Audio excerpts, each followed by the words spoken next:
31वां सर्ग। श्री राम लक्ष्मण तथा ऋषियों सहित विश्वामित्र का मिथिला को प्रस्थान तथा मार्ग में संध्या के समय सोनभद्र तट पर विश्राम।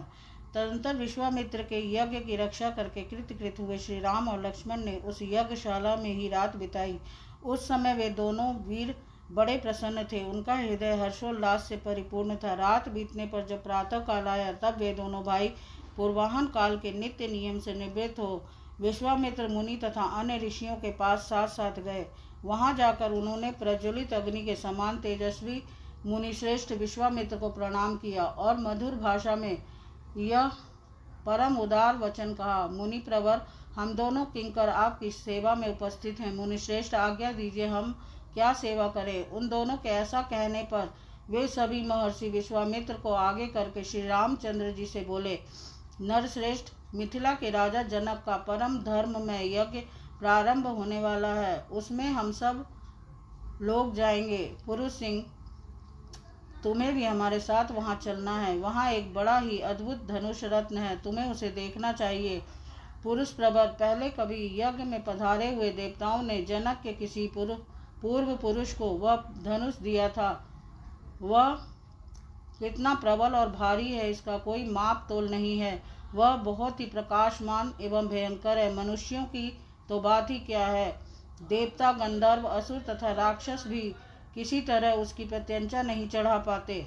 उस धनुष की शक्ति का पता लगाने के लिए कितने ही महाबली राजा और राजकुमार आए, किंतु उसे कोई भी उसे चढ़ा न सके। ककुत्स कुलनंदन पुरुष सिंह राम, वहां चलने से तुम महामना मिथिला नरेश के उस धनुष को तथा उनके परम अद्भुत यज्ञ को भी देख सकोगे।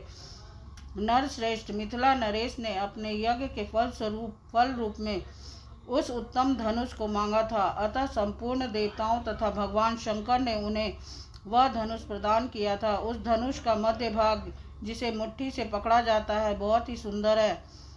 रघुनंदन राजा जनक के महल में वह धनुष पूजनीय देवता की भांति प्रतिष्ठित है और नाना प्रकार के गंध, धूप तथा अगुरु आदि सुगंधित पदार्थों से उसकी पूजा होती है। ऐसा कहकर मुनिवर विश्वामित्र जी ने वन देवताओं से आज्ञा ली और ऋषि मंडली तथा राम लक्ष्मण के साथ वहां से प्रस्थान किया। चलते समय उन्होंने वन देवताओं से कहा, मैं अपना यज्ञ कार्य सिद्ध करके इस सिद्धाश्रम से जा रहा हूँ।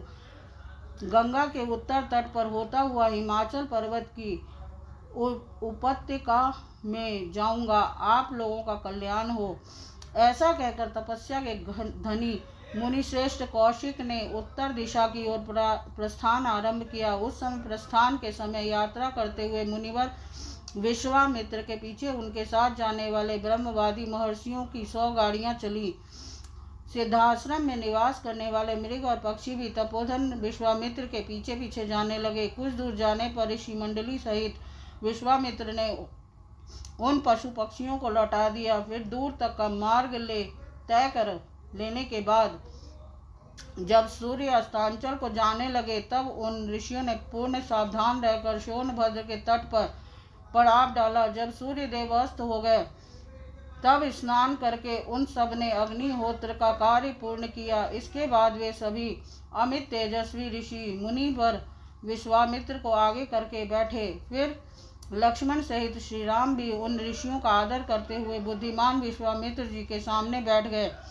तत्पश्चात महातेजस्वी श्री राम ने तपस्या के धनी मुनिश्रेष्ठ विश्वामित्र से कौतूहल पूर्वक पूछा, भगवान, यह हरे भरे समृद्धिशाली वन से सुशोभित देश कौन सा है? मैं इसका परिचय सुनना चाहता हूँ।